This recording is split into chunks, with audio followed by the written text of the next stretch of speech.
David Parsons, Fire Chief, Oceanside Fire Department. Every October is Fire Prevention Month in the United States, and every Fire Prevention Month we hold our open house. We share with the community what we do on a more intimate basis, and we also share our partners like our dispatchers, hazardous materials teams, and we do a CPR class. We teach some things because when a big event happens, it takes everybody. It's not just the fire department. It takes you as well. So we appreciate your support as part of that response. My name is Blake Doris. I'm a division chief with the Oceanside Fire Department.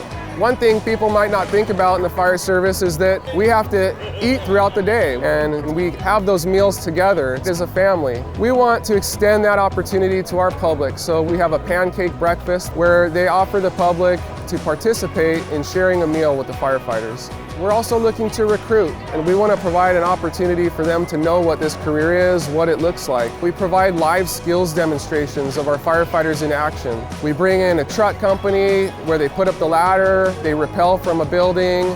We have an engine company come in and deploy hose lines into a smoke-filled room and remove a victim. And these are all things that we want the public to see us training on, and this is an opportunity for us to show them what that looks like.